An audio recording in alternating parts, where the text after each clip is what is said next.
Il est 14 h bientôt sur BFM TV. Bienvenue à vous si vous nous rejoignez pour l'après-midi info. Au programme aujourd'hui, on parlera politique. Dans un instant, restez avec nous. Jordan Bardella, largement élu à la tête du Rassemblement national, il succède à Marine Le Pen. Pas de quoi pour autant éclipser celle qui se destine à l'Elysée. On verra aussi que cette élection provoque quelques crissements au sein du parti. Les 138 skippers de la route du Rhum ne partiront pas finalement demain. La célèbre course transatlantique en solitaire est reportée à cause de mauvaises conditions météo. Le départ devrait avoir lieu mardi ou mercredi. Et puis la Russie est-elle en train de tendre un piège aux Ukrainiens ? La région de Kherson est en passe d'être entièrement évacuée de sa population par les Russes. La bataille aura-t-elle lieu et comment ? On en parle évidemment dans l'après-info. Bonjour à tous. Bonjour Dominique. Bonjour, merci.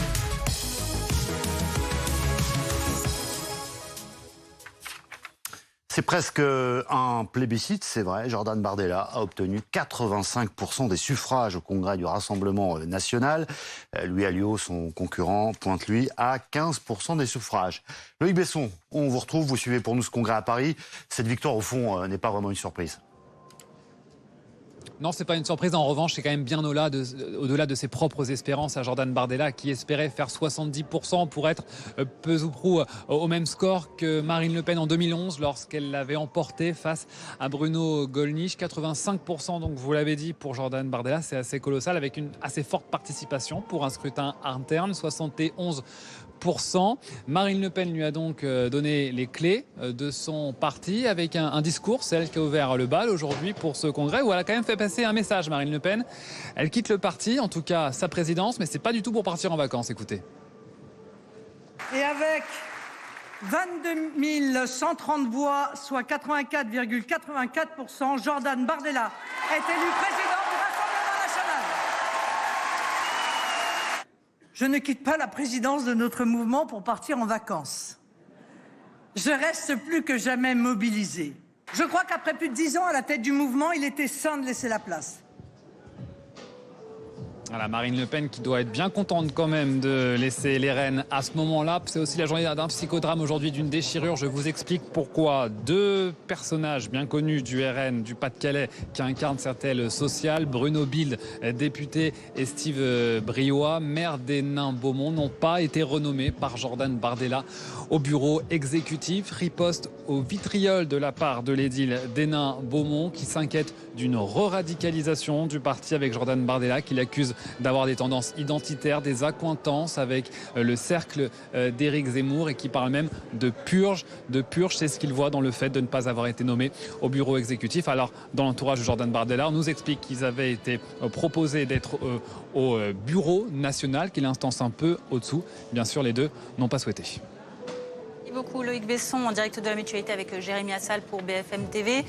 Bonjour Ludovic Mendes, vous êtes député Renaissance de la Moselle. On aimerait savoir quel est votre regard suite à ce changement à la tête du Rassemblement national, surtout cette fulgurante ascension pour ce jeune élu de 27 ans seulement.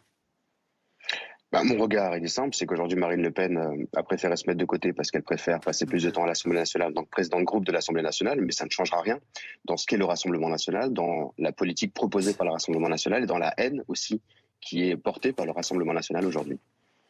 Cela dit, Jordan Bardella, on sait, c'est une bête médiatique, douée d'un certain talent, tout le monde lui reconnaît cela.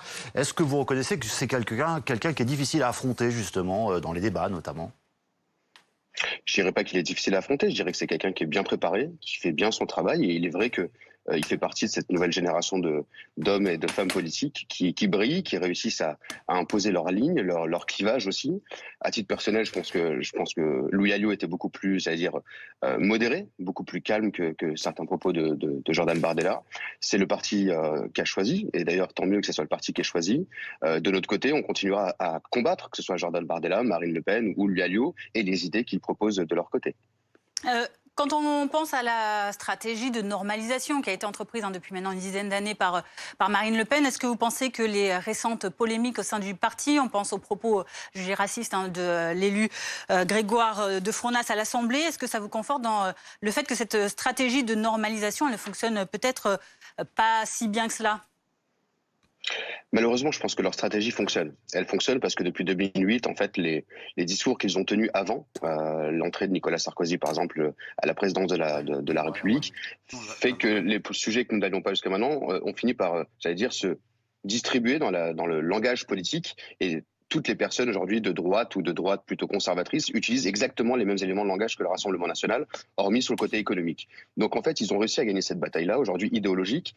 Et quand on voit les réactions après les propos tenus, les propos ignobles d'ailleurs tenus par ce député du Rassemblement national au sein de l'Assemblée nationale, on se dit qu'ils ont gagné une partie de la bataille de l'opinion. C'est à nous de faire la machine arrière et de remettre de l'humanisme, de la démocratie et de l'envie de rassembler les gens et pas de les exclure.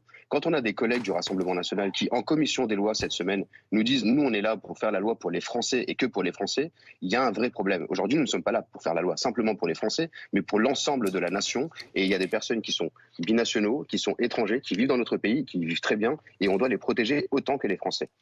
Merci Ludovic Mendes d'avoir été en direct avec nous sur BFM TV. Pour le service politique, à présent, on se tourne vers Anne-Sora Dubois. Alors on voit des applaudissements, des feux d'artifice, des sourires face caméra. Mais dans la coulisse, c'est peut-être un peu plus compliqué que ça. On sent qu'il y a quelques tensions dans l'exécutif, si je puis dire, du Rassemblement national. Absolument, c'est toujours un peu comme ça quand il y a l'élection effectivement d'un jeune loup, d'un jeune héritier, dauphin présomptif au sein d'une formation politique, surtout celle-ci.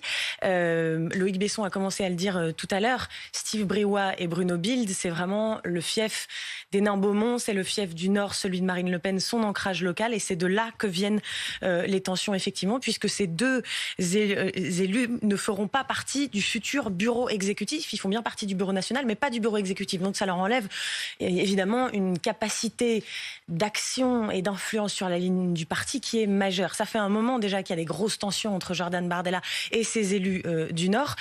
Lors d'une commission d'investiture, notamment en avril dernier, les participants avaient rapporté, certains participants, que Steve Briouat avait lancé à Jordan Bardella: on n'a pas de leçon à recevoir d'un petit con de ton espèce. Ça vous donne un peu le ton. Ça fait un moment que le torchon brûle entre ces deux. Voilà, ce sont aussi, c'est un peu la ligue des barons contre le dauphin héritier présomptif, mais c'est aussi deux lignes, encore une fois, et ça aussi Loïc l'a dit, qui s'opposent un peu. C'est vraiment la ligne nationaliste représentée par Jordan Bardella contre la ligne un peu plus sociale, et c'est aussi pour ça, eh bien, que ces élus s'opposent, en tout cas voient mal l'élection de Jordan Bardella aujourd'hui, parce qu'ils estiment que tout ce qu'a fait Marine Le Pen ces derniers mois, c'est-à-dire essayer d'amorcer vraiment un virage en direction du pouvoir d'achat, de la ligne sociale, est remis en cause par l'arrivée de Jordan Bardella. Ça va être très difficile pour eux quand même de contester son élection, étant donné le score qu'il vient d'obtenir, 85%. Ces lignes divergentes, hein. On va voir ça avec notre invité Erwan Lecoeur. Bonjour, vous êtes politologue et spécialiste du populisme et de l'extrême droite française. Alors il y avait deux candidats à cette élection, Jordan Bardella, donc largement élu, on l'a rappelé, 85% quasiment de voix des adhérents. Il y avait face à lui, Louis Alliot, avec ces lignes politiques différentes qui s'affrontaient. On dit Jordan Bardella plutôt du côté des radicaux. Oui, s'il devait y avoir des lignes, parce qu'il y a de moins en moins de lignes politiques différentes au sein du Rassemblement national, ex-Front National, il y en avait beaucoup plus dans les années 80 et 90 qu'il y en a aujourd'hui. Très clairement, il y a des sensibilités légèrement différentes, parce que Jordan Bardella vient de la Seine-Saint-Denis, il est plus proche des milieux, disons, identitaires, mais qui sont généralement plus développés chez les jeunes, notamment depuis que Marine Le Pen les a fait partir du Rassemblement national, ou plus exactement du Front National, au milieu des années 2010-2015, beaucoup sont partis, les identitaires.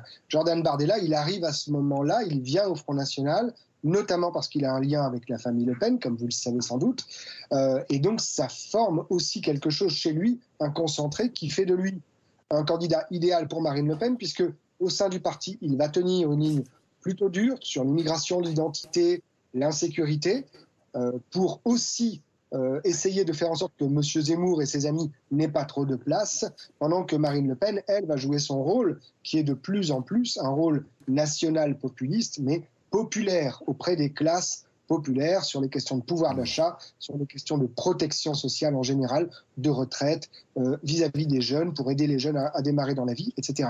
Donc on va avoir là un jeu de rôle qui va se mettre en place. Ensuite, à l'intérieur du parti, ce ne sont pas tant des lignes qui sont difficiles à tenir d'un côté ou de l'autre. Ce sont des écuries avec des personnalités, et Steve Briouat est une personnalité proche de Marine Le Pen il y a une quinzaine d'années, puisque son fief de Hénin-Beaumont a été, entre guillemets, aussi le fief de Marine Le Pen. Donc, ils sont proches de ce point de vue. Il était en cours.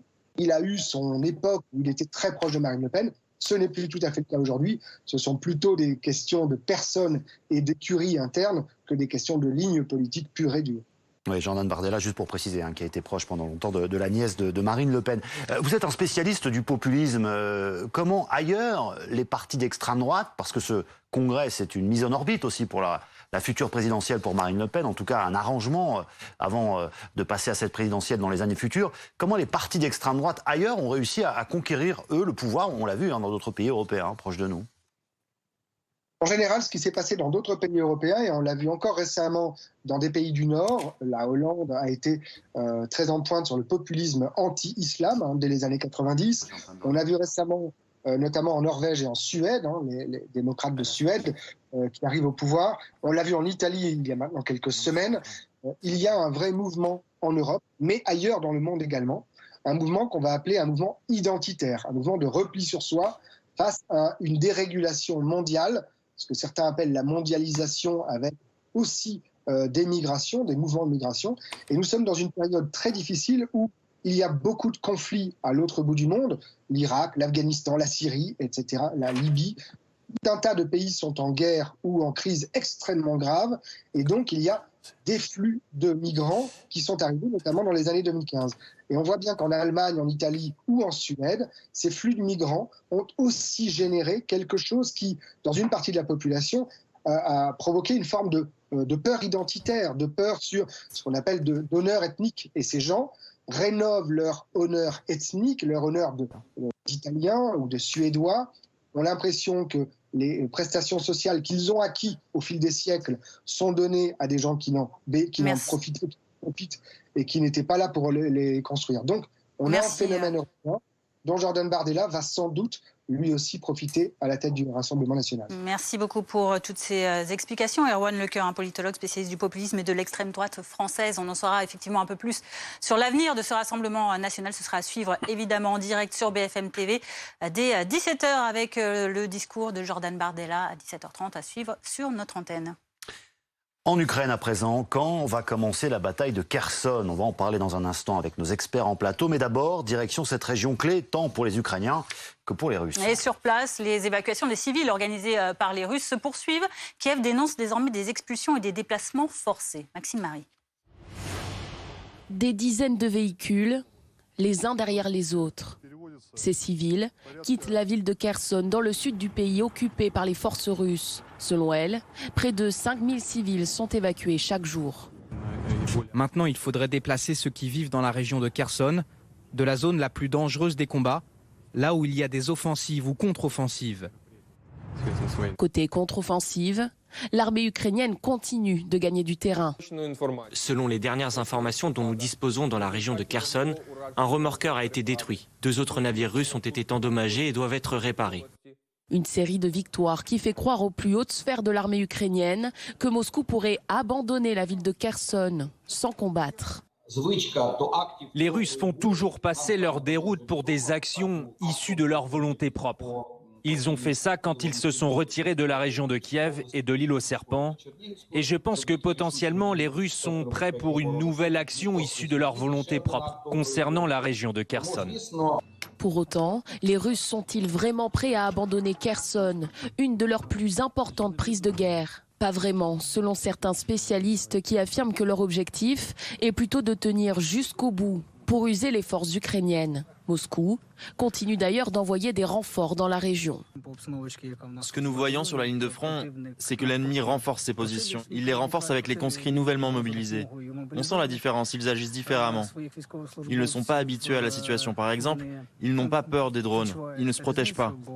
La crainte pour Kiev est désormais que le siège de Kherson s'enlise en d'interminables et sanglants combats de rue. Et on analyse la situation avec le général Jérôme Pellistrandi. Bonjour, consultant défense BFM TV. Comment est-ce qu'on peut analyser cette situation à Kherson? Est-ce que c'est un repli stratégique volontaire de la Russie pour éviter de lourdes pertes, ou alors au contraire une manière de dégager le terrain parce qu'ils sont en difficulté? Je pencherais plutôt pour la deuxième option, c'est-à-dire dégager le terrain. C'est-à-dire on évacue les populations civiles ukrainiennes, même si officiellement elles ont été rattachées à la Russie, pour en quelque sorte permettre aux forces russes d'agir dans cette ville. Vous voyez sur la carte, jusqu'à présent, au nord de Kherson, ce sont des grandes zones rurales, agricoles. Donc pour la progression ukrainienne, c'est relativement facile. Vous avez peu d'obstacles. À partir du moment où vous allez rentrer dans les faubourgs, ça devient beaucoup plus compliqué. Et pour les Russes, ils ont tout intérêt, en quelque sorte, à fixer les forces ukrainiennes, parce que vous avez toujours un avantage à celui qui défend. Il faut que les Ukrainiens ils aient un rapport de force extrêmement important. En gros, on dit 6 contre 1. C'est-à-dire que pour un défenseur russe, il faudrait 6 attaquants ukrainiens. Donc vous imaginez toutes les forces qu'il faut amener. Et puis, pour la Russie, alors même qu'il y a à peine un mois, Vladimir Poutine a annexé la région de Kherson, abandonner la ville de Kherson, c'est impossible politiquement. Donc il est vraisemblable que les Russes vont en quelque sorte fixer les forces ukrainiennes. On risque d'avoir une bataille très difficile, très longue, avec pour les Ukrainiens aussi un vrai problème. C'est-à-dire, il s'agit d'une ville ukrainienne. Donc bombarder une ville ukrainienne où il y a encore des Ukrainiens, c'est un vrai dilemme tactique. Donc oui, les semaines à venir risquent d'être extrêmement difficiles dans cette partie de l'Ukraine. Et puis général, on va revoir la carte, mais il y a quelque chose qui saute aux yeux en termes de géographie, c'est évidemment ce fleuve. Bien entendu. On imagine que ça change beaucoup de choses en termes de combat et de stratégie. Bien entendu, parce que si le Dniepr, c'est un gigantesque fossé anti-char en quelque sorte. Et donc les Russes qui ont réussi à conquérir une partie de la rive droite, donc vous voyez là où il y a marqué Kherson, abandonner Kherson, ça veut dire qu'ils abandonnent la rive droite. Donc ça veut dire qu'ils renoncent à la partie qu'ils ont annexée. Alors à l'inverse, bien entendu, pour les Ukrainiens, c'est très important de reprendre cette partie-là parce que ça veut dire qu'ils pourraient en quelque sorte, d'ici cet hiver, se mettre à l'abri en ayant récupéré cette rive droite qui, si elle reste aux mains des Russes, pourrait servir de base arrière pour une nouvelle offensive en 2023. Merci pour ces éclairages, Général Jérôme Pellistrandi. Fini de cultiver la discrétion. Le groupe paramilitaire russe Wagner, on en a parlé il y a un certain temps, a ouvert vendredi son tout premier QG officiel à Saint-Pétersbourg en Russie. Oui, très clairement, son chef, le chef de ce groupe, joue désormais un rôle très important dans l'offensive en Ukraine qui a été lancée par la Russie en février dernier. De la Syrie au Niger, il défend à chaque fois les intérêts du Kremlin à l'étranger. Anne-Solène Tavernier. On sait désormais où trouver des représentants de la société Wagner. Ce vendredi, le groupe paramilitaire a ouvert son tout premier quartier général à Saint-Pétersbourg. Et pour certains adeptes, il était temps. On attendait la création d'un centre comme celui-ci depuis longtemps. On regrette que ça arrive aussi tard. Ce centre aurait dû ouvrir 1 an avant l'opération spéciale. Donc on a bien 2 ans de retard. Avec ses locaux flambant neufs, Wagner ne se cache plus. Pendant des années, les mercenaires de l'organisation ont sévi en parallèle de l'armée régulière russe en Syrie, en Libye ou encore en Ukraine où ils sont toujours. Même si le Kremlin nie officiellement tout lien avec cette milice privée, le mois dernier, Evgeny Prigojine a reconnu en être le fondateur, lui qui est un très proche de Vladimir Poutine. Pour être honnête, Evgeny Prigojine est un homme très riche. En ce moment, il est probablement le seul en Russie à utiliser une rhétorique patriotique de manière complètement décomplexée. Il n'hésite pas à dire qu'il utilise ses ressources personnelles pour l'opération spéciale et d'autres projets. Si des brochures sont à disposition, officiellement, ce nouveau bâtiment n'héberge pas un bureau de recrutement. Dans ce centre, nous invitons les startups informatiques, celles liées aux technologies industrielles, ainsi que tous ceux qui développent de nouvelles idées prêtes à être appliquées dans le domaine de la défense nationale à venir. C'est ça qui nous intéresse vraiment. Améliorer les capacités de défense de la Russie, c'est bel et bien l'objectif. Actuellement, une exposition présente des drones militaires. Quant à ces personnes, impossible de savoir qui elles sont et leur rôle actuel ou à venir, mais sur leurs écrans, des cartes de l'Ukraine.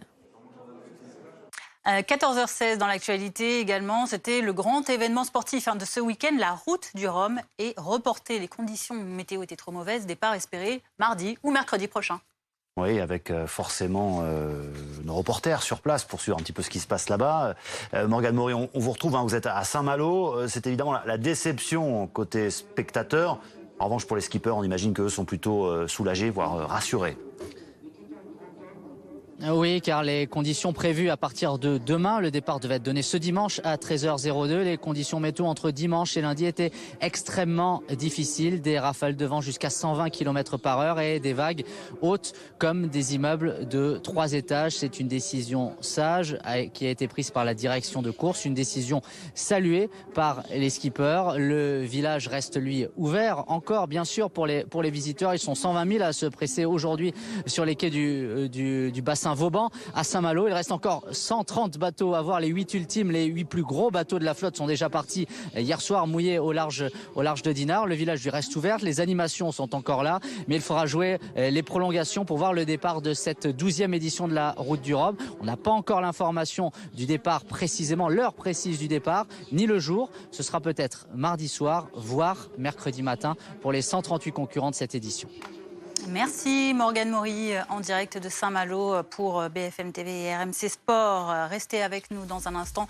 Nous reviendrons sur cette élection à la tête du Rassemblement national. Et c'est donc Jordan Bardella, 27 ans seulement, qui succède à Marine Le Pen. Il a été élu largement avec 85% des voix des adhérents en fin de matinée. Le Rassemblement national qui se rajeunit. Est-ce une bonne stratégie? On en parle dans un instant. Restez avec nous, à tout de suite.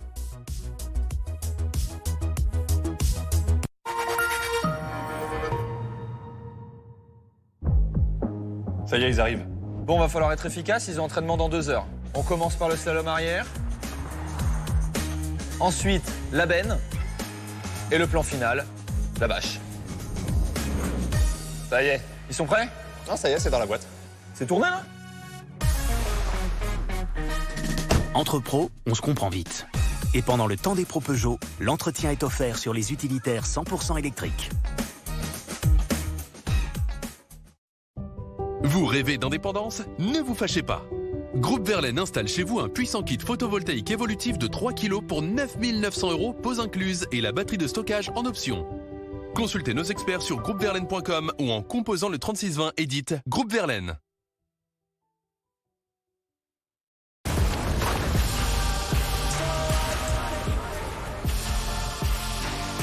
Le monde devient plus grand quand on peut tous participer.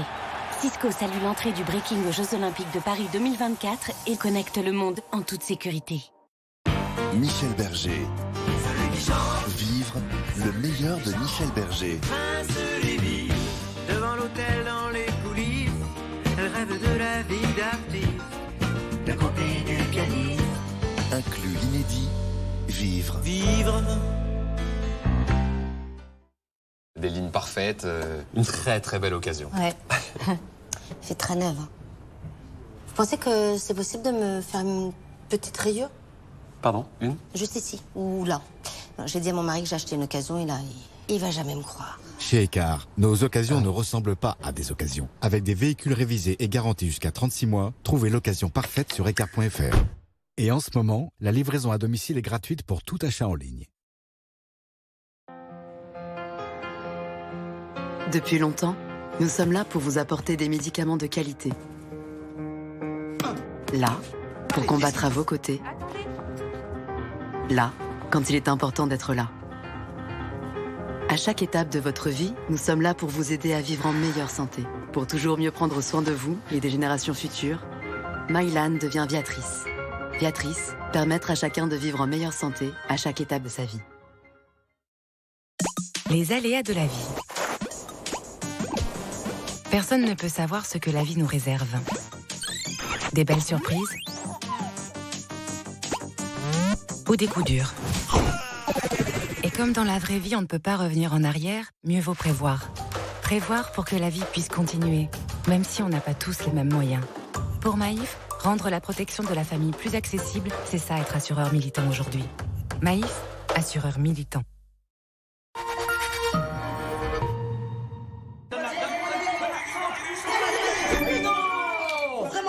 télé là.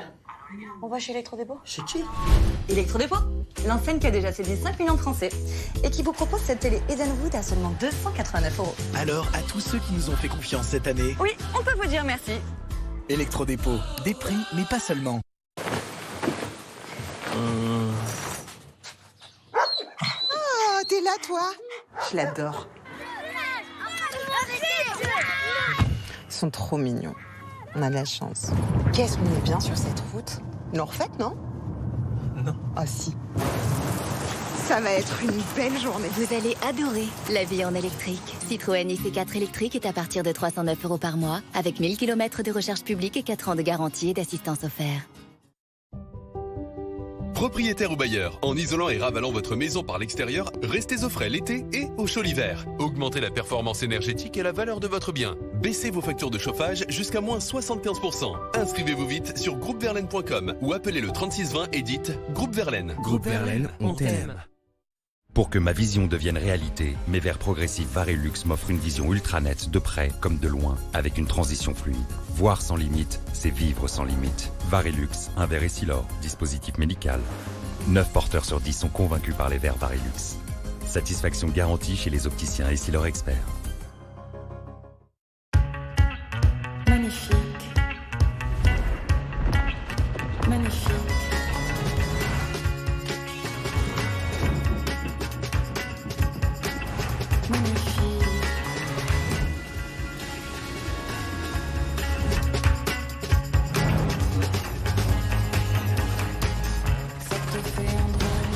Vous aussi, découvrez l'effet d'une cuisine sur mesure personnalisée. Cuisine Plus, sortez des standards. Innovation dans la chute de cheveux. Luxéol crée le premier protocole chute de cheveux 2 en 1. Une première action anti-chute avec 7845 cheveux sauvés de la phase de chute. Une deuxième action pousse avec plus 10 146 cheveux en phase de croissance. Une double action avec des résultats encore jamais atteints. Ces résultats sont cliniquement prouvés. Luxéol, le premier protocole chute de cheveux 2 en 1. Disponible en pharmacie et sur luxéol.com. Qui a dit que l'électrification n'était pas taillée pour l'aventure?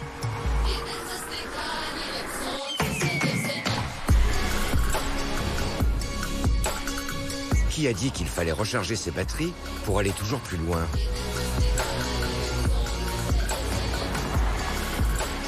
Nouveau Nissan X-Trail e-Power. Le plaisir de l'électrique, sans recharge. Venez l'essayer en concession. –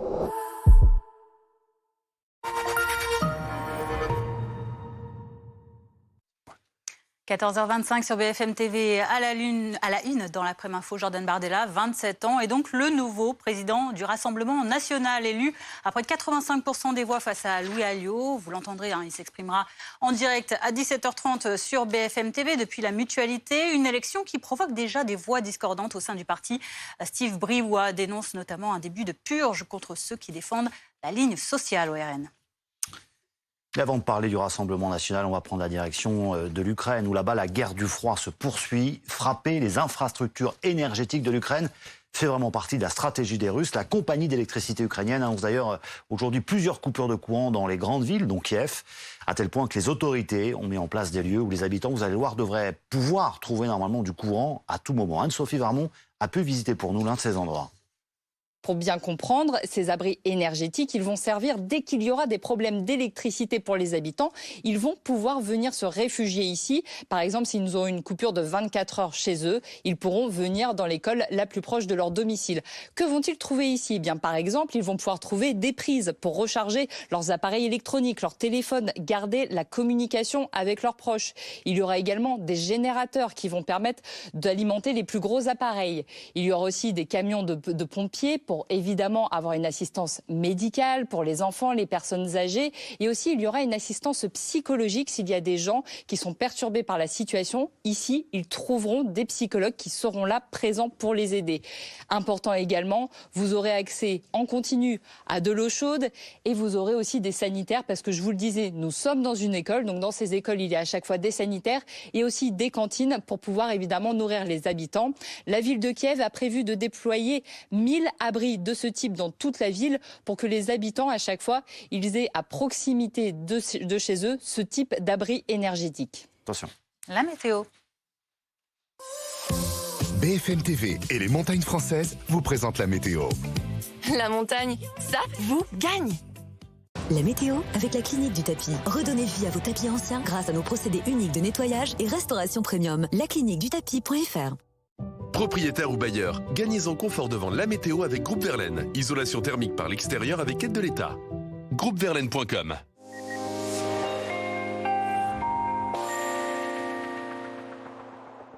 Et ce sont donc des conditions agitées pour cette fin de semaine et surtout donc sur les régions du nord-ouest avec ces perturbations, ce temps agité accompagné donc de précipitations mais aussi de bonnes rafales de vent, d'où une mer agitée. On découvre sur l'animation satellite cette bande nuageuse et puis ces précipitations associées avec aussi déjà de bonnes rafales de vent donc près des côtes de la Manche et puis ce régime d'averses surtout sur une petite moitié nord et notamment sur le quart nord-ouest. Ce sera exactement le même type de temps demain matin au lever du jour avec des précipitations qui pourront être soutenues sur les pays de la Loire. On retrouvera à l'avant un voile nuageux. Plus on ira vers le sud et plus ce sera largement ensoleillé. Voyez le vent aussi sur le nord-ouest qui sera présent. Quelques averses orageuses sur la pointe bretonne. Dans le courant de l'après-midi, tout cela va avoir tendance à se décaler vers l'est notamment avec toujours des pluies présentes, un peu moins marquées que le matin. On va retrouver un régime d'averses orageuses sur les côtes de la Manche, accompagné toujours de bonnes rafales de vent. Et puis le soleil quand même qui se maintient sur une petite moitié sud. Un coup d'œil rapidement à vos températures pour demain matin.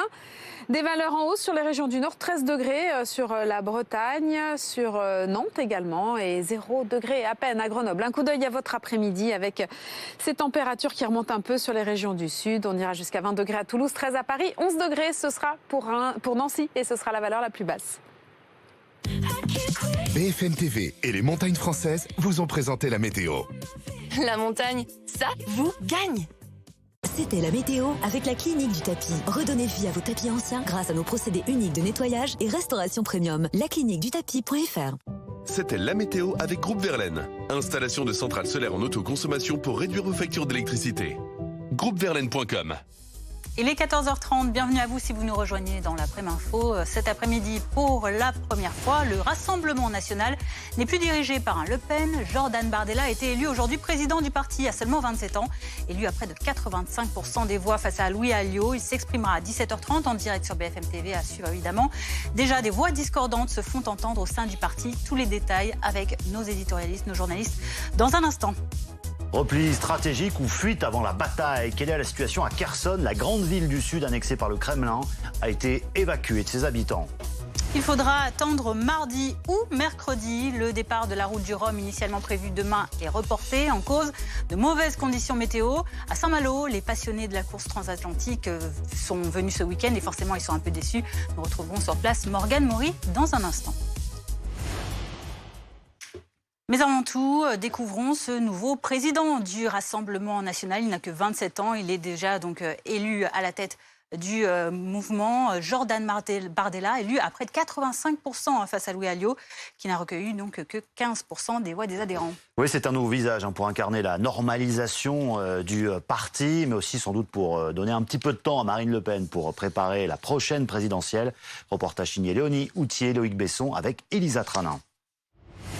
Et le gagnant est, sans grande surprise, le cadet de cette élection. Jordan Bardella est élu président du Rassemblement national.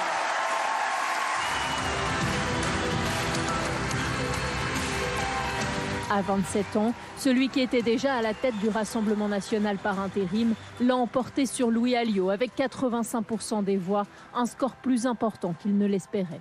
Je tenais tout d'abord à vous remercier du fond du cœur pour la confiance que vous avez bien voulu m'accorder. Celle-ci m'honore et m'oblige. Un scrutin interne qui opposait deux fidèles de Marine Le Pen. Pas de mésentente, le perdant devient premier vice-président. Le parti voulait faire preuve de maturité démocratique. C'est réussi, selon celle qui fut sa présidente ces 10 dernières années.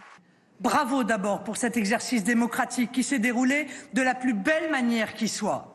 La tâche au sein du parti sera de parfaire l'organisation des structures internes, de poursuivre les formations de chacun à tous les niveaux et bien sûr de préparer et conduire les batailles qui viennent. Outre ce déploiement sur le terrain en vue des prochaines élections, Jordan Bardella, à qui ses adversaires ont parfois reproché ses accointances avec les idées identitaires, devrait poursuivre l'ouverture du parti et la dédiabolisation voulue par Marine Le Pen.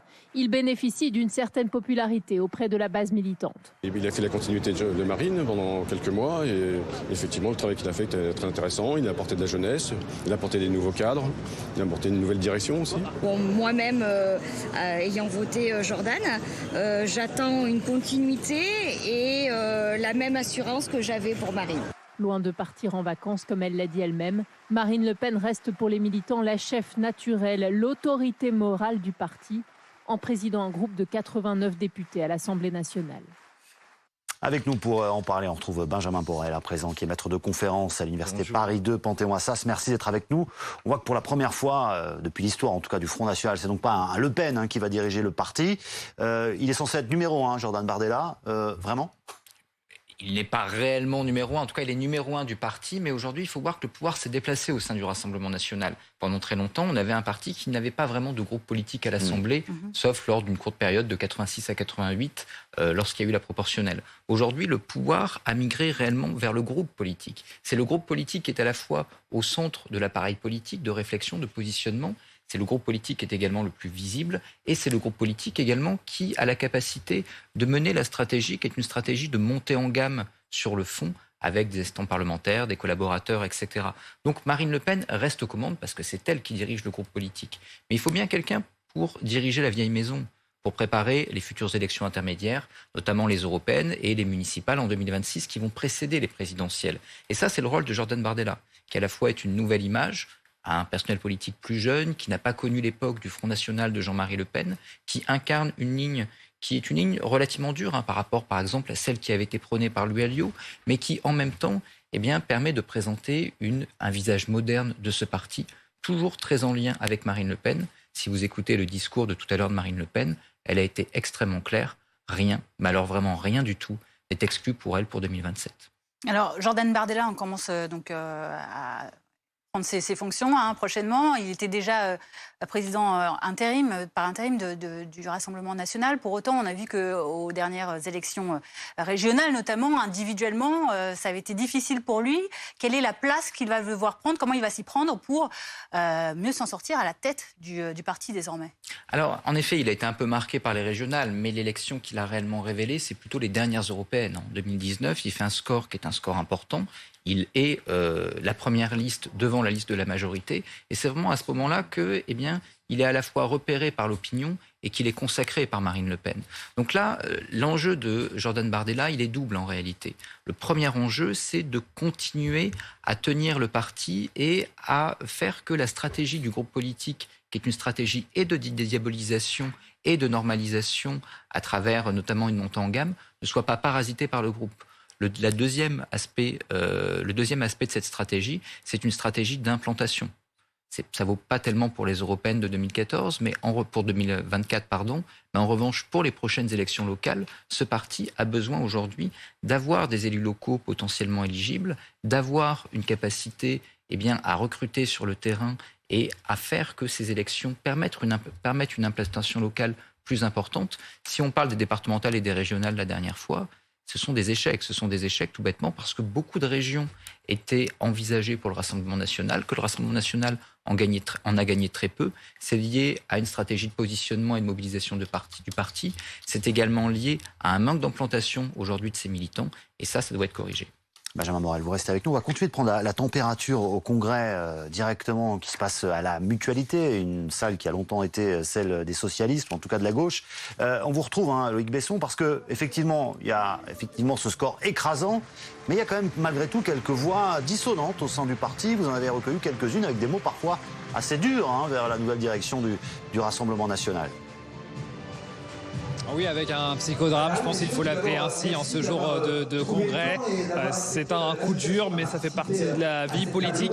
Mais là, ça a aussi un côté personnel. Je vous explique, deux figures du FN, deux figures du Pas-de-Calais, Bruno Bilde et Steve Briouat, amis de longue date de Marine Le Pen. Il lui reproche, il regrette en tout cas, qu'elle ne soit pas intervenue. Je vous explique pourquoi. Ils n'ont pas été renommés au bureau exécutif, qui est la plus haute instance dirigeante choisie par Jordan Bardella. Bardella. Alors pour les journalistes qui suivent le RN, ça ne fait pas de surprise. La guerre en coulisses était ouverte entre les deux camps, mais là les mots sont très forts. Alors Jordan Bardella leur a proposé d'être au bureau national, qui est l'échelon en dessous du bureau exécutif dans les instances. Les deux ont refusé et le maire d'Hénin-Beaumont a riposté avec des mots au vitriol.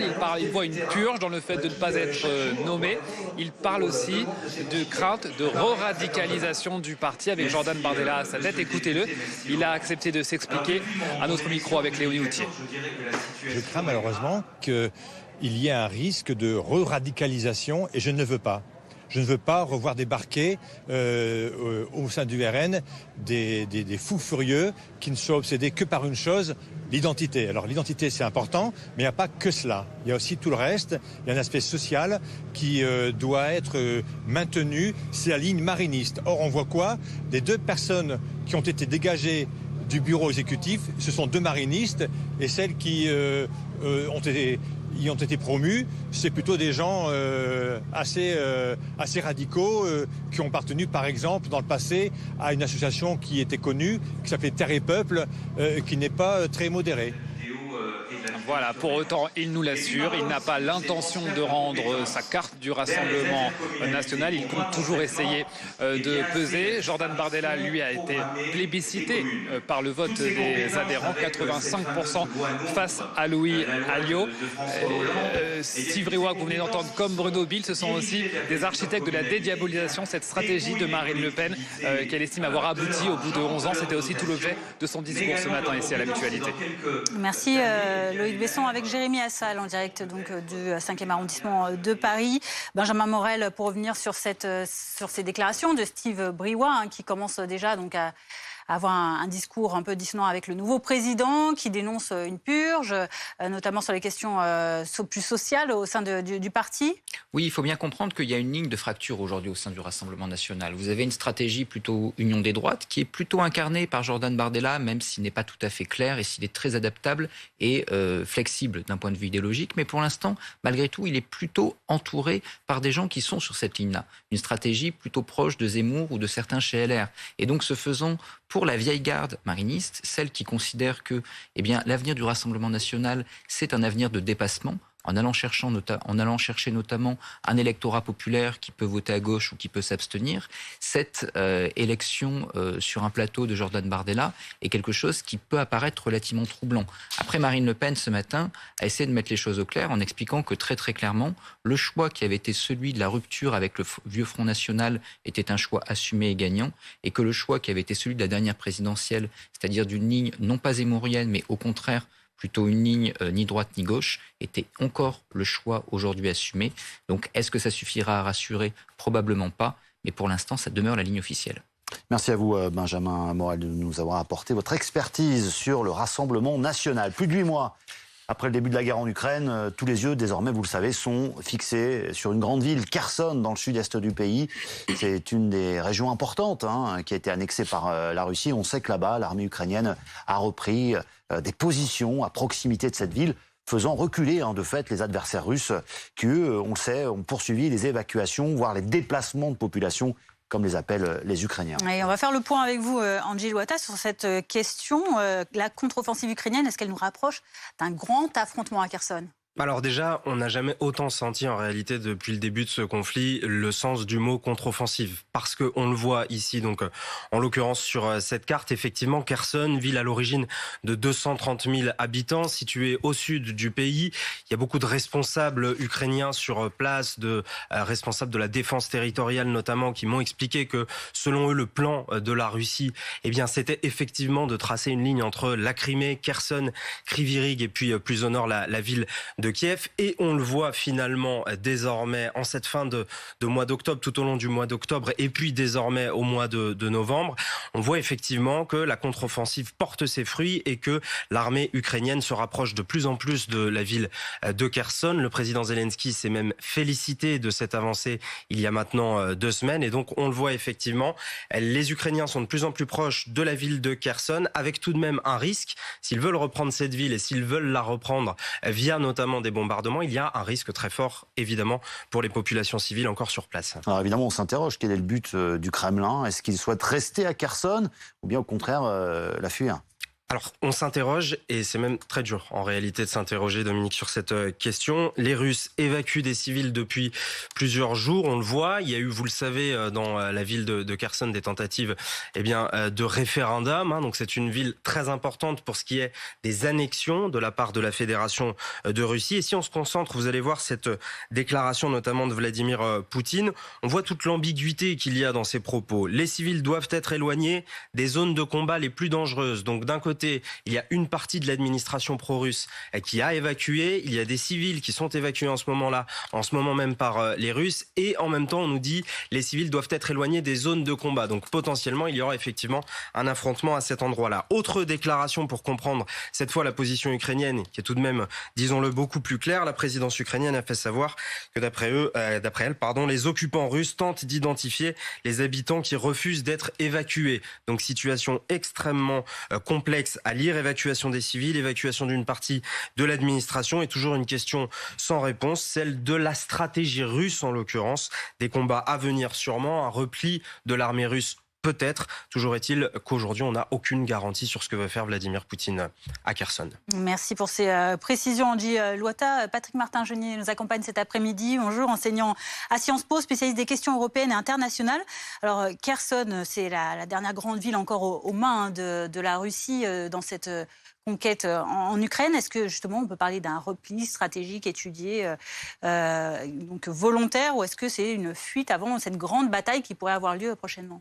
Comme cela vient d'être expliqué, effectivement, c'est extrêmement difficile de savoir ce qui se passe dans la tête de Vladimir Poutine. En tout cas, ça peut être une retraite. On sait qu'ils sont en grande difficulté sur le terrain. C'est une chose d'avancer, c'est une chose de reculer, il faut tenir le terrain. Mais en tout cas, on nous dit depuis le début que cette ville a été évacuée. Si vous faites un petit calcul, 280 000 habitants avant la guerre, on en a évacué 70 000, et certainement environ 50 000 sont partis.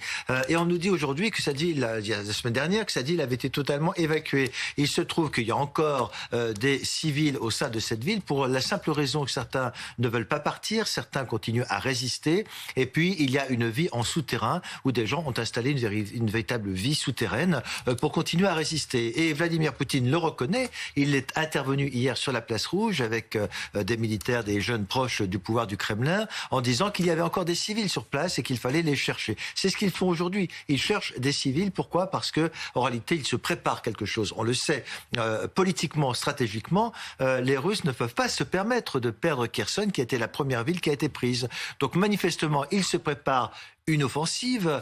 Pourquoi? Parce que c'est stratégique, c'est la ville qui donne l'accès sur la Crimée. Politiquement, ce serait extrêmement dangereux de la perdre. Mais certains disent par ailleurs que ça pourrait être une ruse, parce qu'un drapeau a été enlevé, un drapeau russe sur un bâtiment de l'administration régionale. Certains disent que c'est une ruse pour faire croire aux Ukrainiens que les Russes en réalité vont partir. Donc il va y avoir des combats, mais on est en train d'avertir en réalité les civils qui sont restés sur place qu'en réalité ils sont pro-ukrainiens. Ceux qui resteront sur place seront considérés comme pro-ukrainiens, et on est en train de les prévenir en réalité qu'ils vont devoir subir effectivement les conséquences d'un affrontement qui promet d'être terrible. Patrick Martin-Genier, vous restez avec nous. On va maintenant évoquer l'Ukraine, mais aussi tout à l'heure, d'ici une dizaine de minutes. Mais d'abord, on va parler de cette information importante pour ceux qui avaient envie de suivre de plus près cette route du Rhum, la 12e édition de cette course transatlantique en solitaire et à la voile, bien sûr, ne partira pas demain à cause d'une météo agitée. Le départ est reporté en fait à mardi, peut-être mercredi. Martin Maury, on va vous retrouver. Vous êtes à Saint-Malo pour RMC Sport et BFM TV. Quelle est la réaction des skippers? J'aperçois à côté de vous le plus célèbre d'entre eux, en tout cas l'un des plus célèbres, c'est François Gabard. Oui, ancien vainqueur en IMOCA, François Gabard qui s'aligne cette année en ultime. Il a déjà sorti son ultime du quai Vauban de Saint-Malo pour le mettre à la pointe de Dinard. François, la direction de course ce matin, vers 11h, a annoncé que le départ serait reporté peut-être mardi, peut-être mercredi. Des conditions météo trop difficiles, c'est une sage décision. Oui, je pense que c'est une sage décision et une décision courageuse, parce que c'est évidemment pas simple de prendre ce genre de décision. Il y a toute l'organisation, il y a des milliers de personnes qui étaient venues pour voir le départ demain. Donc c'est jamais simple, mais probablement très raisonnable en fonction des conditions à météo qui sont très violentes Alors pas forcément sur le départ, c'était déjà musclé demain, dimanche sur le départ, mais c'est surtout lundi. On attendait des vents de plus de 100 km/h en rafale, des vagues moyennes de 6-7 mètres, donc certaines vagues de plus de 10 mètres, et sans vraiment d'échappatoire possible. C'est-à-dire que de l'Irlande jusqu'au Cap Finistère, tout le proche Atlantique était dans ces conditions-là. Donc voilà, pour éviter la casse, pour éviter des problèmes aussi potentiellement humains, et pour avoir un joli spectacle après, c'était en effet raisonnable et sage de repousser le départ. François, votre bateau est déjà posé en mer à Dinard. Comment va se passer l'attente jusqu'à cette date, mardi ou mercredi? On ne sait pas encore. Ça rajoute du stress d'attendre quelques jours de plus. On est plus relax parce qu'on va éviter peut-être une mer très compliquée. Vous savez, nous marins, on est quand même souvent habitués depuis que je suis tout petit. Depuis que je commence à faire des régates en bateau à voile, on a souvent des décalages de départ. Enfin, c'est un peu le jeu. Quand je faisais de l'optimisme, quand on arrivait sur les plages, des fois on attendait le matin que le vent se lève. Et il fallait être prêt au moment du départ sans forcément avoir l'heure précise. Donc là, on est un peu dans cette situation-là. Nous, marins, finalement, on est habitués à ça. Le trimaran S vers les Arctiques est en effet sorti. Il est au mouillage, donc il est prêt. On va faire attention, évidemment, parce qu'on est au mouillage. Donc le vent qui est prévu, qui doit venir, est un vent de sud. Donc les bateaux sont plutôt protégés. Donc l'équipe va rester quand même autour du bateau pour, évidemment, ne pas prendre de risques d'ici le départ. Et puis moi, je vais me remettre dans cette bulle pour un départ. Je vais réimaginer, regarder la météo, essayer de voir un peu les scénarios pour visualiser ce qui peut se passer et être prêt au moment du départ. Bon, un jour gratuit, on va dire, pour les skippers. Aujourd'hui, le village est encore ouvert. Les spectateurs demandent les skippers des heures aussi consacrées aux partenaires. Et comme l'a dit François Gabard, on va rapidement se plonger dans les fichiers météo pour un départ mardi, en soirée ou mercredi. Nous n'avons pas encore cette information. Merci Morgane Maury en direct de Saint-Malo avec Vincent Berthézen pour RMC Sport et BFM TV. Et évidemment, c'est compliqué également de prévoir, de reporter ainsi une telle épreuve. Le maire de Saint-Malo, Gilles Lurton, déclare que forcément le programme va devoir s'adapter ces prochains jours. En principe, si vous voulez, la route du Rhum à Saint-Malo, ça se terminait demain dans la journée. En général, le dimanche, la foule se masse sur la pointe du Grouin et sur le Cap Fréhel pour voir les bateaux passer. Le village, il n'y a plus tellement de monde. Je pense que nous allons accueillir beaucoup de monde demain. Il était quand même prévu de fermer le village demain. Je pense que nous allons garder cette option de fermeture du village demain soir. Rien n'est encore complètement décidé à l'heure à laquelle je vous parle, mais nous allons garder cette option. Il faut quand même tout réorganiser. Ce public, il faudra bien lui assurer toute la sécurité auquel il doit pouvoir prétendre. Voilà, à Saint-Malo, c'est plutôt couvert, le ciel. Qu'en est-il ailleurs en France? La réponse tout de suite avec Sandra Larue. BFM TV et les montagnes françaises vous présentent la météo. La montagne, ça vous gagne. La météo avec la clinique du tapis. Redonnez vie à vos tapis anciens grâce à nos procédés uniques de nettoyage et restauration premium. Lacliniquedutapis.fr. Propriétaire ou bailleur, gagnez en confort devant la météo avec Groupe Verlaine. Isolation thermique par l'extérieur avec aide de l'État. Groupeverlaine.com.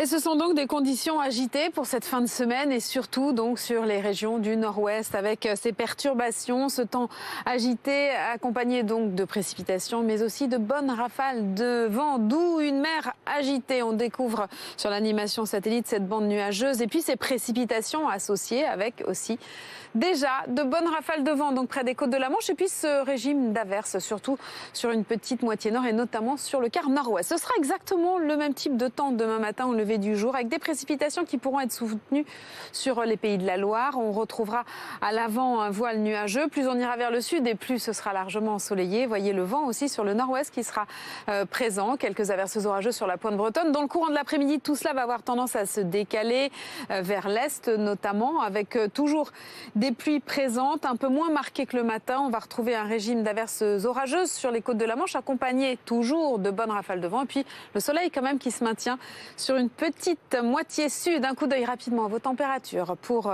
demain matin. Des valeurs en hausse sur les régions du nord, 13 degrés sur la Bretagne, sur Nantes également et 0 degré à peine à Grenoble. Un coup d'œil à votre après-midi avec ces températures qui remontent un peu sur les régions du sud. On ira jusqu'à 20 degrés à Toulouse, 13 à Paris, 11 degrés ce sera pour Nancy et ce sera la valeur la plus basse. BFM TV et les montagnes françaises vous ont présenté la météo. La montagne, ça vous gagne. C'était la météo avec la clinique du tapis. Redonnez vie à vos tapis anciens grâce à nos procédés uniques de nettoyage et restauration premium. Lacliniquedutapis.fr. C'était la météo avec Groupe Verlaine. Installation de centrales solaires en autoconsommation pour réduire vos factures d'électricité. Groupeverlaine.com. Dernier week-end de vacances de la Toussaint, comment ça roule sur la route? Tout de suite, l'infotrafic. Prenez la direction de votre programme avec Ulysse, la solution de télépéage, recharge électrique et stationnement. Retrouvez votre programme avec assurepeople.com. Assurance auto pour jeunes, résiliés, sinistrés, malucés.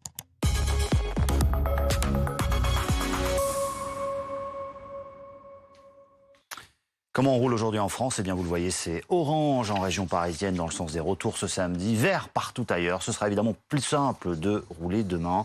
On pourra rouler tranquillement puisque ce sera vert un petit peu partout sur le territoire. Dans 8 secondes, vous êtes arrivé.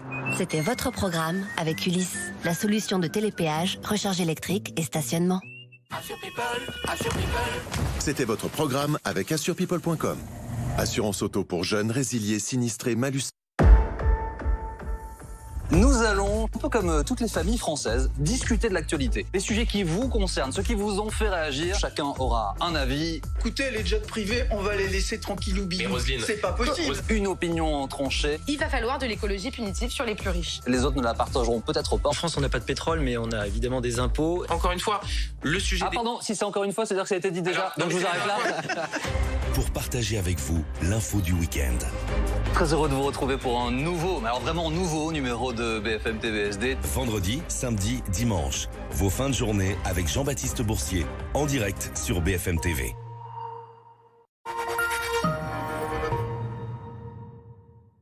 Les temps changent. Les styles changent. Vous changez. Vous grandissez. Ou pas. Ou vous grandissez trop vite. Vos besoins changent, vos priorités aussi, et votre façon d'être connecté. Et pour vous accompagner à chaque tournant de votre vie, vous pourrez toujours compter sur la Golf. C'est ça, la vie en Golf. En ce moment, profitez de 3 mois de loyer offert sur la Golf hybride ITSI. Volkswagen.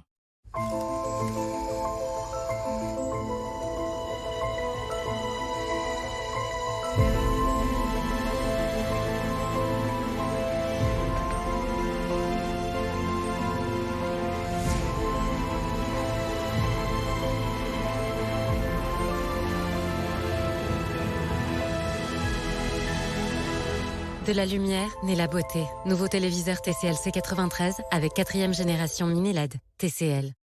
Avoir 16 ans aujourd'hui, c'est être né avec le digital. Avoir 16 ans aujourd'hui, c'est être responsable du monde de demain. Avoir 16 ans aujourd'hui, c'est être solidaire. Aujourd'hui, la Banque Postale a 16 ans. La Banque Postale, citoyenne.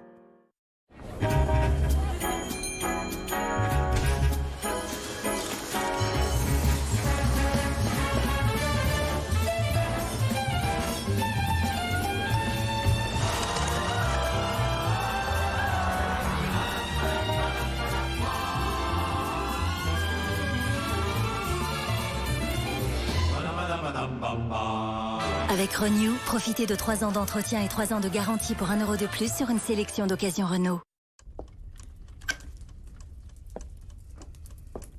Mais qu'est-ce que vous faites, Michel? Bah, je joue. Faut faire du mieux d'en faire autant. C'est n'importe quoi. Quand les joueurs n'ont pas de règles, c'est plus du jeu. Et pour les jeux d'argent, c'est pareil. Il faut avoir plus de 18 ans, se fixer un budget et surveiller sa pratique. FDJ met à votre disposition des outils pour encadrer votre pratique de jeu. Vous voulez pas qu'on fasse un autre jeu, plutôt? FDJ. Il y a Valentine qui me suit partout dans la soirée. Valentine. La trouve ragontante. Non, arrête. Elle est peut-être jolie pour des filles, mais pas pour les garçons. Oui, après, mais en fait, je pense que c'est genre ça va se surprendre. Vous n'étiez pas seul quand vous avez commencé. Vous ne serez pas seul pour arrêter. Pendant Mois sans tabac, rejoignez la communauté pour être toujours accompagné. Inscrivez-vous dès maintenant.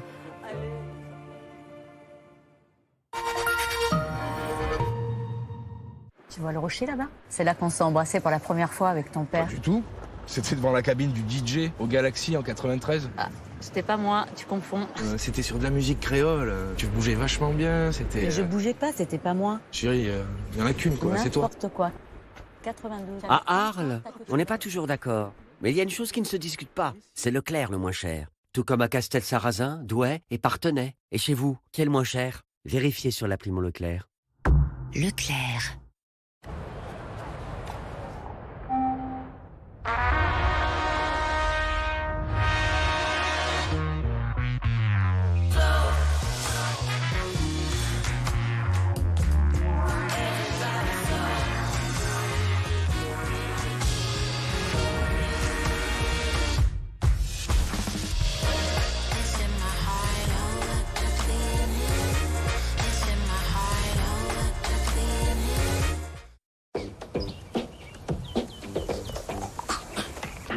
Papa? Vas-y, mollo. Pas ici, papa.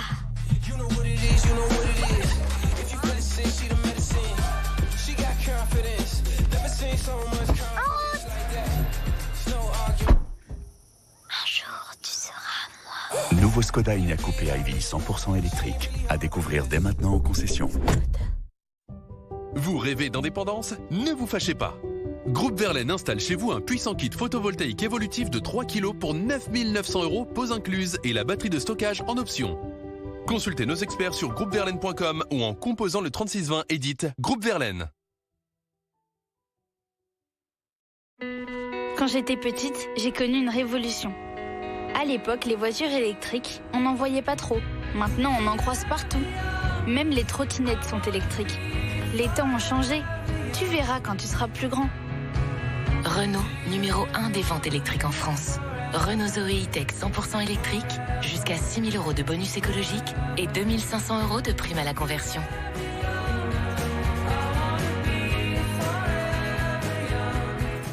Avoir l'esprit d'équipe, ça me connaît. Alors pour baisser ma consommation d'électricité les jours où il y en a besoin, vous pouvez compter sur moi. Et moi, je peux compter sur vous pour m'envoyer la balle? Avec Mon Bonus Engie, réduisez votre consommation, notamment les jours de forte tension sur le réseau électrique, et bénéficiez d'une prime en euros. Cet hiver, avec les solutions d'Engie, réduire sa consommation d'énergie devient plus facile. J'agis avec Engie.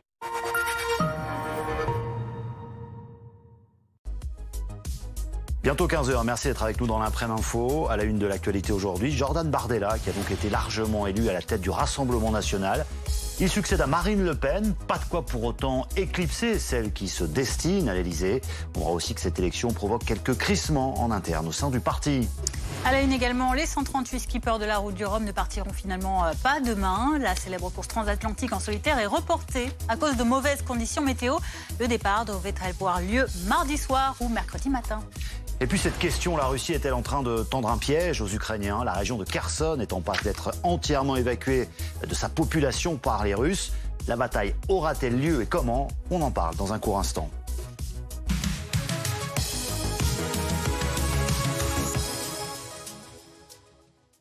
C'est presque un plébiscite. Jordan Bardella a obtenu près de 85% des suffrages au congrès du Rassemblement national. Louis Alliot, son concurrent, pointe lui à 15%. Loïc Besson, on vous retrouve, c'est vous qui suivez ce congrès pour nous à Paris. Cette victoire n'est franchement pas une surprise. Et donc, le président de région... Non, en revanche, elle est bien au-delà, elle va au-delà des espoirs que pouvait avoir Jordan Bardella, lui qui tablait sur un résultat autour de 70% pour qu'il soit peu ou prou identique à celui de Marine Le Pen lorsqu'elle l'avait emporté il y a 11 ans face à Bruno Gollnisch pour prendre la succession de Jean-Marie Le Pen. 85% des suffrages donc des adhérents pour Jordan Bardella avec une assez forte participation pour un scrutin interne, 71%. C'est Marine Le Pen qui l'a annoncé. C'est aussi elle qui a ouvert le bal ce matin avec un discours très politique, très combatif, où elle s'est même déjà projetée vers 2027. Écoutez. Je ne quitte pas la présidence de notre mouvement pour partir en vacances. Je reste plus que jamais mobilisée. Je crois qu'après plus de 10 ans à la tête du mouvement, il était sain de laisser la place. Il était sain de faire monter les talents dont j'ai parlé tout à l'heure, des figures nouvelles qui vont montrer à nos compatriotes la formidable richesse humaine que constitue notre rassemblement. Marine Le Pen acclamée, qui est montée sur scène avec une certaine émotion. Il faut dire qu'il y avait eu un clip best-of nostalgique un peu de la dernière campagne présidentielle qui avait été diffusé juste avant elle qui a fait le bilan de ses 11 ans de présidence du RN et du FN à l'époque, un parti qu'elle avait pris, dit-elle, avec beaucoup de défauts, qu'elle estime avoir professionnalisé, qu'elle a amené au plus haut lors de la dernière présidentielle au second tour, avec qui elle a fait rentrer 89 députés à l'Assemblée nationale, et ça aussi c'était inédit. Et puis bien sûr pour elle c'est la conclusion de plus de 10 ans de dédiabolisation.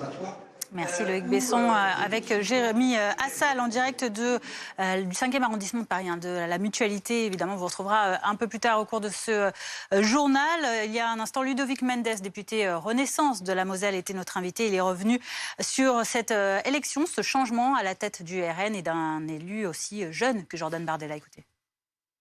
Mon regard, il est simple, c'est qu'aujourd'hui Marine Le Pen a préféré se mettre de côté parce qu'elle préfère passer plus de temps à l'Assemblée nationale en tant que président de groupe de l'Assemblée nationale, mais ça ne changera rien dans ce qu'est le Rassemblement national, dans la politique proposée par le Rassemblement national et dans la haine aussi qui est portée par le Rassemblement national aujourd'hui. Cela dit, Jordan Bardella, on sait, c'est une bête médiatique, douée d'un certain talent, tout le monde lui reconnaît cela. Est-ce que vous reconnaissez que c'est quelqu'un qui est difficile à affronter justement dans les débats notamment ? Je dirais pas qu'il est difficile à affronter, je dirais que c'est quelqu'un qui est bien préparé, qui fait bien son travail, et il est vrai que il fait partie de cette nouvelle génération d'hommes et de femmes politiques qui brillent, qui réussissent à imposer leur ligne, leur clivage aussi. À titre personnel, je pense que Louis Alliot était beaucoup plus, modéré, beaucoup plus calme que certains propos de Jordan Bardella. C'est le parti qui a choisi, et d'ailleurs tant mieux que ce soit le parti qui ait choisi. De notre côté, on continuera à combattre, que ce soit Jordan Bardella, Marine Le Pen ou Louis Alliot, et les idées qu'ils proposent de leur côté. Quand on pense à la stratégie de normalisation qui a été entreprise depuis maintenant une dizaine d'années par Marine Le Pen, est-ce que vous pensez que les récentes polémiques au sein du parti, on pense aux propos jugés racistes de l'élu Grégoire de Fronas à l'Assemblée, est-ce que ça vous conforte dans le fait que cette stratégie de normalisation, elle ne fonctionne peut-être pas si bien que cela ?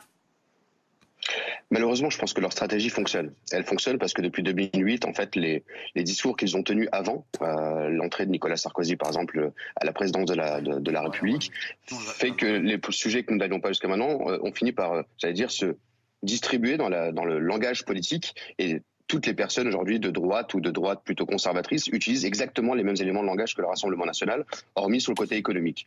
Donc en fait, ils ont réussi à gagner cette bataille-là, aujourd'hui idéologique, et quand on voit les réactions après les propos ignobles d'ailleurs tenus par ce député du Rassemblement national au sein de l'Assemblée nationale, on se dit qu'ils ont gagné une partie de la bataille de l'opinion. C'est à nous de faire la machine arrière et de remettre de l'humanisme, de la démocratie et de l'envie de rassembler les gens et pas de les exclure. Quand on a des collègues du Rassemblement national qui, en commission des lois cette semaine, nous disent « nous, on est là pour faire la loi pour les Français et que pour les Français », il y a un vrai problème. Aujourd'hui, nous ne sommes pas là pour faire la loi simplement pour les Français, mais pour l'ensemble de la nation. Et il y a des personnes qui sont binationaux, qui sont étrangers, qui vivent dans notre pays, qui vivent très bien, et on doit les protéger autant que les Français. On va maintenant retrouver en direct en plateau avec nous un spécialiste de la chose politique. Merci d'être avec nous, Benjamin Morel. On voit qu'il y a quand même quelques dissensions au sein du Front National. On entend Steve Bribois, qui est un très proche de Marine Le Pen, en tout cas de ce que l'on sait, qui dénonce une purge au sein du parti parce que il est exclu du conseil exécutif du Rassemblement national. Il y a plusieurs lignes de fracture au sein de ce parti. Vous avez une ligne de fracture entre les anciennes et les nouvelles générations. Et c'est en partie ce qui s'est joué aujourd'hui entre d'un côté la ligne Alliot et de l'autre côté la ligne Bardella. Et vous avez ensuite une dissension qui est une dissension sur la stratégie de ce parti. Est-ce que demain, pour que Marine Le Pen soit élue, il faut faire l'union des droites ? Ce qui est tout de même l'idée qui aujourd'hui est développée par une partie de l'entourage de Jordan Bardella, dont on sait par exemple que des proches d'Éric Zemmour lui avaient tendu la main pendant la campagne et que lui-même avait eu une position plutôt relativement conciliante vis-à-vis de ce camp politique. Ou est-ce que demain, la stratégie pour le Rassemblement national, comme Marine Le Pen l'a assumé encore ce matin, c'est une stratégie qui est une stratégie ni droite ni gauche, plutôt une stratégie patriotique d'un côté, mais sociale également, qui permet d'aller chercher l'électorat populaire qui aujourd'hui pourrait voter à gauche ou se réfugierait dans l'abstention. Aujourd'hui, on voit que Jordan Bardella permet de donner des gages à la première ligne, que Marine Le Pen donne des gages à la seconde, mais il est vrai qu'au vu de la composition aujourd'hui du Conseil exécutif, au vu également de l'évolution du corps militant, et ce 85% est très très marquant du Rassemblement national, eh bien cette première stratégie a plutôt le vent en poupe, alors que c'est cette stratégie qui a paradoxalement perdu à la présidentielle. Alors il y a aussi c'est un événement qui a lieu aujourd'hui, un grand congrès qui a été prévu, mais qui a été entaché par quelques polémiques ces derniers jours, notamment par les propos racistes d'un député à l'Assemblée. Il y a également eu les propos d'un autre eurodéputé qui parlait de Manuel Bompard comme d'un clochard. Tout ça, est-ce que ça entache pas un petit peu cet événement aujourd'hui? Alors, ça l'entache en partie, tout bêtement, parce que ça l'a éclipsé. L'objectif du Rassemblement national était très très clairement de faire de ce congrès un grand moment de renouveau qui permette de acter la stratégie à la fois de dédiabolisation, de montée en gamme, avec un Jordan Bardella qui, au-delà du logiciel qui peut être le sien, eh bien, est quand même le témoignage d'une nouvelle génération, une génération qui n'a pas connu Jean-Marie Le Pen et qui donc peut incarner une autre forme d'avenir. En revanche, est-ce que ces polémiques peuvent fragiliser le Rassemblement national à plus long terme? C'est pas tout à fait évident. On a aujourd'hui des polémiques qui très clairement ne touchent pas en elles-mêmes l'électorat du Rassemblement national, qui en règle générale, face à ce type d'événement, a plutôt comme réaction de faire bloc derrière son parti politique. Et de l'autre côté, la stratégie aujourd'hui de normalisation du RN est quand même assez bien engagée. Elle a des racines assez profondes dans l'opinion. Et donc, sauf à voir ce type d'incident se multiplier tous les 15 jours, on peut penser que pour l'instant, on n'a pas de remise en cause fondamentale. Merci pour cette analyse, Benjamin Morel. En tout cas, on en saura sans doute un peu plus tout à l'heure à 17h, puisque Jordan Bardella doit faire un grand discours suite à son investiture, d'une certaine manière, à la présidence du parti.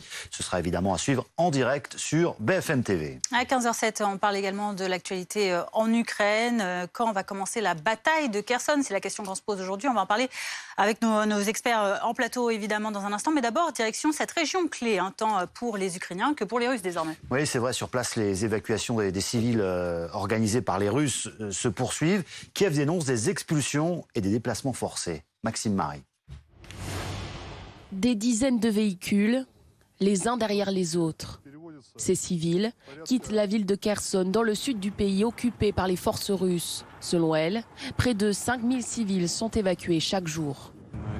Maintenant, il faudrait déplacer ceux qui vivent dans la région de Kherson, de la zone la plus dangereuse des combats, là où il y a des offensives ou contre-offensives. Côté contre-offensive, l'armée ukrainienne continue de gagner du terrain. Selon les dernières informations dont nous disposons dans la région de Kherson, un remorqueur a été détruit. 2 autres navires russes ont été endommagés et doivent être réparés.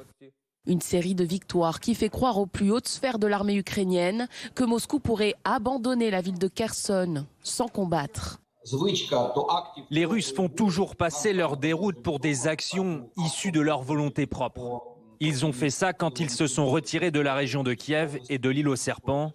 Et je pense que potentiellement les Russes sont prêts pour une nouvelle action issue de leur volonté propre concernant la région de Kherson. Pour autant, les Russes sont-ils vraiment prêts à abandonner Kherson, une de leurs plus importantes prises de guerre ? Pas vraiment, selon certains spécialistes qui affirment que leur objectif est plutôt de tenir jusqu'au bout pour user les forces ukrainiennes. Moscou continue d'ailleurs d'envoyer des renforts dans la région. Ce que nous voyons sur la ligne de front, c'est que l'ennemi renforce ses positions. Il les renforce avec les conscrits nouvellement mobilisés. On sent la différence, ils agissent différemment. Ils ne sont pas habitués à la situation. Par exemple, ils n'ont pas peur des drones. Ils ne se protègent pas. La crainte pour Kiev est désormais que le siège de Kherson s'enlise en d'interminables et sanglants combats de rue. Bonjour Alona Shkroum, merci de répondre à nos questions aujourd'hui. Vous êtes députée ukrainienne, vous vous situez actuellement près de Kiev. On aimerait avoir votre sentiment. Il y a quelques jours, jeudi dernier, votre collègue Oleksiy Goncharenko a déclaré qu'il estimait que Kherson serait libéré des Russes d'ici la semaine prochaine. Or, on se pose aussi la question sur une bataille qui pourrait être longue et qui pourrait être difficile dans la région de Kherson. Quel est votre sentiment ? Bonjour. Merci pour avoir parlé de moi. Mais en effet, je ne peux pas vous dire la date exacte parce que ça dépend de beaucoup de choses. Premièrement, ça dépend de notre défense aérienne pour protéger les personnes civiles, en effet. Et ça dépend aussi du numéro de armes que nous pouvons recevoir de notre partenaire et le numéro de victimes que nous avons en effet maintenant. Parce que pour nous, chaque vie de notre soldat est super important en effet. Et bien sûr que nous perdons chaque jour beaucoup de gens et Et c'est pas... mais en effet, c'est très difficile de parler de ça. Et aussi, dans le même temps, quand on parle de Kherson, il faut parler que la Russie continue les actes terroristiques à Kiev, aux autres villes, et frappe toute l'électricité de l'Ukraine et tous les objets d'infrastructure stratégiques pour les civils, pour les personnes civiles. Chaque jour, en effet, il n'y a pas d'électricité chez moi à Kiev et aux régions de Kiev et beaucoup des autres régions de l'Ukraine. C'est-à-dire que les Russes continuent de frapper les objets civils et l'infrastructure civile qui sont les actes de terrorisme, bien sûr, et ça dépend de ça aussi. Oui, effectivement, on le sait, l'opérateur énergétique ukrainien a annoncé un peu plus tôt dans la journée des coupures pour beaucoup de villes, Kiev, mais pas seulement, sur une grande partie du territoire. On sait que le pays est particulièrement touché à travers ses infrastructures. On évoque encore Kherson parce qu'on imagine que vous connaissez peut-être un certain nombre de personnes qui ont habité là-bas. On sait que, en tout cas, le pouvoir à Kiev est inquiet pour ces populations. Il parle de déplacement. Est-ce que vous savez s'il y a encore des gens qui tentent de résister dans cette ville de Kherson aujourd'hui, notamment à l'injonction des Russes de quitter cette ville ? Oui, je sais que la résistance est super forte à Kherson. Pas beaucoup de gens ont resté là-bas, les personnes qui sont restées, ce sont les personnes plus âgées normalement, qui ne veulent pas quitter la place où ils habitaient toute leur vie. Mais bien sûr que j'ai les amis qui aident beaucoup avec les médicaments, par exemple. Même aider de fournir les médicaments au Kherson, c'était super difficile. Il fallait passer beaucoup de bloc-posts, beaucoup de points de contrôle des Russes. Mais il y a beaucoup de gens qui continuent de le faire. Et malheureusement, je sais que beaucoup de gens ont été forcément déportés. C'est-à-dire qu'ils forcément déportent les enfants à la Russie, en Russie. Et il dit les gens que si vous restez ici, nous allons vous tuer. En effet, il faut vous déporter, il faut déménager au Crimée, à la Russie et tout ça. Et ça, c'est pas l'évacuation, c'est vraiment le déportation forcée qui est complètement interdit dans les conventions de Genève. Je sais aussi un autre cas. Nous avons reçu l'information que malheureusement à Mariupol, la femme médecin était exécutée publiquement pour dire que la Mariupol est Ukraine. Et ça, c'est quelque chose qui devient avec la Russie maintenant, c'est absolument terrible. Merci beaucoup, Alona Shkroum, d'avoir répondu à nos questions cet après-midi. Nous avons apporté vos informations également sur ce qui se passe dans la région de Kherson actuellement. Je rappelle que vous êtes députée ukrainienne. On continue de parler de la situation en Ukraine avec cette autre information. Le ministre iranien des Affaires étrangères a finalement admis aujourd'hui qu'il avait vendu des drones de combat à la Russie avant la guerre en Ukraine, mais pas de missiles. On l'écoute. Concernant le tollé déclenché par certains pays occidentaux qui assurent que la République islamique d'Iran a fourni à la Russie des missiles et des drones pour l'aider dans la guerre en Ukraine, la partie missile est complètement fausse. La partie drone, elle, est vraie. Nous avons donné un nombre limité de drones à la Russie, plusieurs mois avant la guerre en Ukraine. Nous nous sommes mis d'accord avec le ministre ukrainien des Affaires étrangères pour qu'il nous soumette toutes les preuves dont il dispose concernant l'utilisation par la Russie de drones iraniens en Ukraine. Et pour prolonger cette discussion autour de ces drones iraniens qui changent un petit peu le jeu, en tout cas dans le ciel ukrainien, on a vu à quel point ils étaient impactants pour la population, la terrorisaient aussi. On va en parler avec vous, Patrick Martin-Génier, enseignant en sciences politiques et spécialiste des questions européennes. On voit bien que ça a changé la donne. Et là, à demi-mot, enfin pas vraiment à demi-mot d'ailleurs, pardon, on l'a écouté très clairement, les Iraniens disent OK, on a livré des drones, c'est vrai, mais c'était avant la guerre et pas pendant la guerre. Ça change tout ou ça change rien ? Je ne pense pas que ça change tout, parce qu'en fait, ils le reconnaissent officiellement, parce qu'ils reconnaissent avoir livré des drones. Ils parlaient de 400 drones quelques mois avant l'intervention du 24 février 2022. Mais on apprend par ailleurs que la Russie en a commandé plusieurs milliers, environ 2000. Donc on voit bien qu'ils sont dans une montée en puissance aux côtés de la Russie. Ils ne peuvent pas nier la réalité, parce qu'on sait de toute façon, c'est une évidence, que ces drones sont sont d'origine iranienne. Et on sait aussi qu'ils peuvent les acheminer en pièces détachées via la mer de la Caspienne jusque dans le port d'Astrakhan. Donc on ne peut pas nier que ce soit des drones d'origine iranienne, même s'ils les repeignent et que parfois ils les rebaptisent Géranium, donc du nom de fabrication russe. Donc on ne peut pas nier la réalité. Est-ce que ça change la donne? En tout cas, ça confirme bien une chose, c'est que c'est une montée en puissance de la coalition pro-russe avec l'Iran, la Russie, d'autres pays qui sont aux côtés de la Russie dans cette offensive. On voit très bien aujourd'hui qu'il y a une coalition pour l'Ukraine, les États-Unis, l'OTAN et d'autres pays, et une coalition pour la Russie, notamment à travers la Chine, la Corée du Nord, l'Iran. C'est toute une coalition internationale qui se bat aux côtés de la Russie. Et donc, si ce n'est pas nouveau, oui, c'est une clarification qui permet de voir effectivement que ce pays constitue un acteur essentiel au final dans l'offensive contre l'Ukraine. Par ailleurs, la diplomatie ukrainienne s'est exprimée sur ce qu'elle appelle une complicité iranienne dans ce contexte, et elle dit que les conséquences seront plus importantes que les bénéfices. Qu'est-ce qu'il faut comprendre ?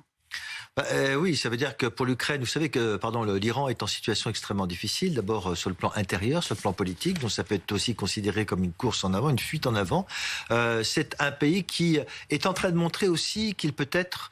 On le savait déjà, mais c'est une confirmation, un véritable danger sur le plan régional, c'est-à-dire notamment vis-à-vis d'Israël, en montrant qu'ils sont capables d'exporter leur technologie, de communication, de communiquer effectivement cette puissance de feu à l'extérieur, un transfert de technologie également, qui peut servir à l'Iran dans le cadre de son conflit avec Israël, notamment dans son transfert de technologie au Hezbollah, notamment au Liban. Donc on voit bien que c'est une retombée sur le plan régional, et l'Iran est en train de montrer qu'elle est capable effectivement d'utiliser ces drones qui contribuent à terroriser la population. À terme, c'est vrai que on voit bien aujourd'hui, on voit que c'est un danger sur le plan régional, et que cela pourrait entraîner des conséquences encore plus graves sur le plan régional, avec des ripostes éventuellement de la part des États-Unis qui ont dit qu'ils n'accepteraient pas une menace supplémentaire de la part de l'Iran.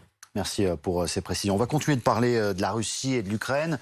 La Russie, surtout à travers le groupe paramilitaire Wagner, qui décidément a décidé d'arrêter avec la discrétion. Il a ouvert vendredi un QG, un vaste QG à Saint-Pétersbourg, en Russie. On va voir que le groupe et son chef jouent désormais un rôle plus important dans cette offensive en Ukraine lancée par la Russie en février dernier. De la Syrie au Niger, il défend les intérêts du Kremlin à l'étranger de manière beaucoup plus officielle. Anne-Solène Tavernier. On sait désormais où trouver des représentants de la société Wagner. Ce vendredi, le groupe paramilitaire a ouvert son tout premier quartier général à Saint-Pétersbourg. Et pour certains adeptes, il était temps. On attendait la création d'un centre comme celui-ci depuis longtemps. On regrette que ça arrive aussi tard. Ce centre aurait dû ouvrir 1 an avant l'opération spéciale. Donc on a bien 2 ans de retard. Avec ses locaux flambant neufs, Wagner ne se cache plus. Pendant des années, les mercenaires de l'organisation ont sévi en parallèle de l'armée régulière russe en Syrie, en Libye ou encore en Ukraine où ils sont toujours. Même si le Kremlin nie officiellement tout lien avec cette milice privée, le mois dernier, Evgeny Prigojine a reconnu en être le fondateur, lui qui est un très proche de Vladimir Poutine. Pour être honnête, Evgeny Prigojine est un homme très riche. En ce moment, il est probablement le seul en Russie à utiliser une rhétorique patriotique de manière complètement décomplexée. Il n'hésite pas à dire qu'il utilise ses ressources personnelles pour l'opération spéciale et d'autres projets. Si des brochures sont à disposition, officiellement, ce nouveau bâtiment n'héberge pas un bureau de recrutement.